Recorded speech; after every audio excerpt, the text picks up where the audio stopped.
Hello friends, welcome to Bangla aspirant YouTube channel. আজকে কিছু প্রশ্নের উত্তর দিচ্ছি।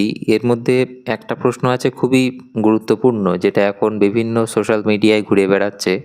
তো পরপর এক এক করে উত্তরগুলো দিই। আর প্রথম যেটা ঘুরছে, যে রিজার্ভেশন সংক্রান্ত যে মামলাগুলো আছে, বিশেষ করে হরাইজন্টাল রিজার্ভেশনে, তো সেই মামলাগুলোর পরবর্তী শুনানি কবে? তো বলে রাখি যে ইসি সংক্রান্ত ইসি রিজার্ভেশন এক্সেমটেড ক্যাটাগরির যে রিজার্ভেশন সংক্রান্ত মামলাটা, সেই মামলাটার ডেট এখনও দেওয়া হয়নি, নির্দিষ্ট দিন আসেনি। কিন্তু সিভিকের যে সংক্রান্ত যে মামলাটা আছে, সিভিকের যে রিজার্ভেশন সংক্রান্ত মামলা এবং এর সাথে সাথে হোমগার্ড বা এনভিএফ এই ক্যাটাগরির যে রিজার্ভেশন সংক্রান্ত মামলা, এই দুটো মামলা একই ডেটে কিন্তু দেওয়া হয়েছে। সেটা হচ্ছে 4 মে, মে মাসের 4 তারিখে, মানে যেদিন রেজাল্ট আসবে আমাদের ভোটের, বিধানসভা ভোটের। তো সেই দিন এই মামলা দুটো আছে। আর ইসি মামলাটার ডেট এই মুহূর্তে এখনও আসেনি। যদি আসে আমি অবশ্যই আমাদের হোয়াটসঅ্যাপ চ্যানেলে আমি আপডেট দিয়ে দেবো, বা ইউটিউবে একটা আমি পোস্ট করে দেবো। তো আচ্ছা, এর সাথে সাথেই বলে রাখি, একটা ওয়েবসাইট আমি চালু করেছিলাম। সেখানে যদি কেউ অ্যাপ্লিকেশান নাম্বার সে ইনপুট করে, তাহলে অ্যাপ্লিকেশান নাম্বার কিসের? ডব্লিউবি কনস্টেবল 2024-এর, যারা পিইটি পিএমটিতে শর্টলিস্টেড হয়েছে, মানে ডাক পেয়েছে, সেই 60,178 জন। সেই 60,178 জনের নাম্বার কোথায় কার পজিশান আছে সেটা জানার জন্য সেখানে ওভারঅল মানে যে পজিশান সেটা দেখানো হবে। মেল থাকলে তার, সে যদি ছেলে হয় তাহলে মেল, টোটাল মেল যারা আছে তাদের মধ্যে তার র্যাঙ্ক কোথায়, আর তার ক্যাটাগরি ওয়াইজ র্যাঙ্ক কোথায়। মানে কি, আমি যদি হই এসসি, আমি এসসি মেল হলাম, তাহলে সেখানে কি র্যাঙ্ক দেখাবে? একটা হচ্ছে টোটাল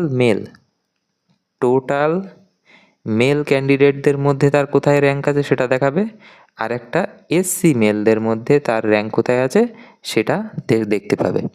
তো কেউ যদি চায় অ্যাপ্লিকেশান নাম্বার দিয়ে তার র্যাঙ্ক চেক করার জন্য, আমি ডেসক্রিপশানে আমি লিঙ্ক দিয়ে রাখবো, সেখান থেকে সে দেখে নিতে পারবে। ইতিমধ্যে প্রায় 2,500 ক্যান্ডিডেট তারা তাদের র্যাঙ্ক চেক করেছে, আমি সেটা দেখেছি।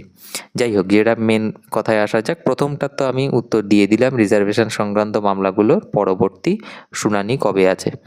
দ্বিতীয় যেটা মোস্ট ইম্পর্টেন্ট কোশ্চেন, যেটা এখন চারিদিকে ঘুরছে, যে এই যে আমাদের বিধানসভা ভোটের যে রেজাল্ট বের হবে, এতে যদি সরকার পরিবর্তন হয়, তাহলে কি আমাদের রিক্রুটমেন্টগুলোর ভবিষ্যৎ কী হবে? প্রথমে বলে রাখি, সরকার পরিবর্তন হোক কি আগের সরকার আসুক, সেটা আমার কোনো মূল বিষয় না। আমার মূল বিষয় হচ্ছে যে আমাদের রিক্রুটমেন্ট প্রসেসটা কী থাকবে, সেটা নিয়েই আমাদের মূল কথা। তো যদি আগের সরকারই আসে, তাহলে তো সেই একই সরকার থাকলো, তারা যেভাবে রিক্রুটমেন্ট প্রসেস করছে সেইভাবেই তারা রিক্রুটমেন্ট প্রসেসটা চালিয়ে যাবে। আশা করি দ্রুততার সাথে আমাদের রিক্রুটমেন্ট প্রসেসটা সম্পন্ন হবে। এবার যদি সরকার আসে কোনো, সে যে দলই আসুক, যদি সেরকম কোনো কিছু হয়, তাহলে সেক্ষেত্রে কি হয়?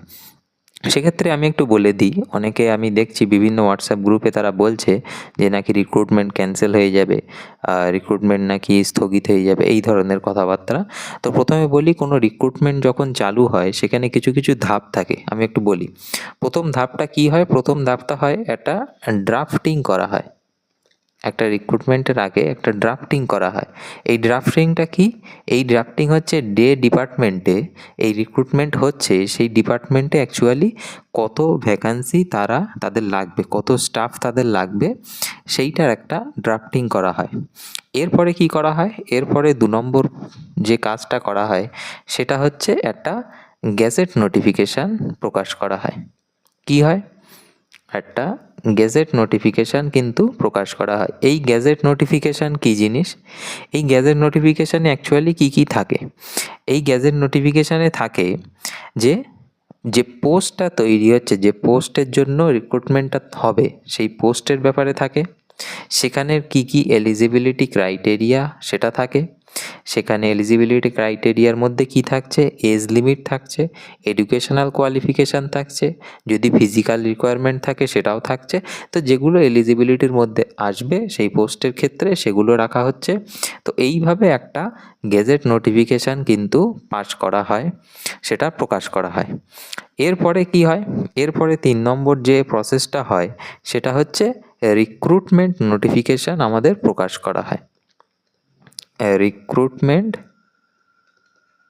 নোটিফিকেশান আসে, যেটা আমরা সবাই দেখি কোনো ভ্যাকান্সি আসলে। তো সেই রিক্রুটমেন্ট নোটিশে সেই রুলগুলো থাকে, ফর্ম ফিল আপ করা হয়, কবে করা হবে, কি হবে না হবে সেটা আমরা প্রায় সবাই জানি।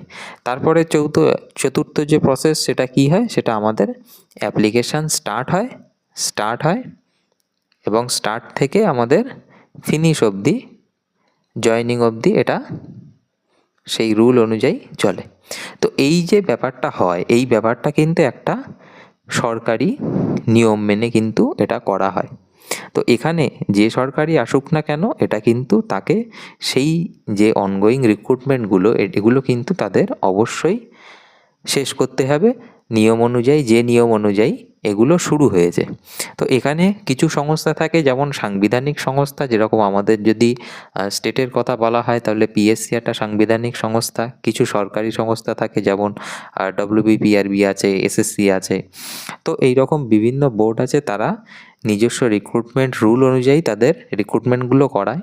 তো এখানে কিন্তু কোনো রকম চিন্তা করার দরকার নেই যে নতুন সরকার যদি আসে সেক্ষেত্রে তারা কোনো রকম নিয়োগ প্রক্রিয়াগুলো তারা বন্ধ করে দেবে বা ক্যান্সেল করে দেবে বা হবে না, এই রেজাল্টের ভবিষ্যৎ কি, এই ধরনের কিন্তু কোনো এখানে কোনো ব্যাপার কিন্তু থাকে না। এটা একেবারেই কিন্তু বলে দিলাম পরিষ্কার করে। কারণ একটা সহজ কথায় বলা যেতে পারে, আজকে আমাদের কী কী রিক্রুটমেন্ট আটকে আছে। পিএসসি ক্লার্কশিপের রেজাল্ট দেওয়া বাকি, পিএসসি ক্লার্কশিপ, পিএসসি মিসলেনিয়াসের রেজাল্ট বাকি। এছাড়া কি বাকি, এসএলএসটির সি গ্রুপ, ডি গ্রুপ এগুলো বাকি।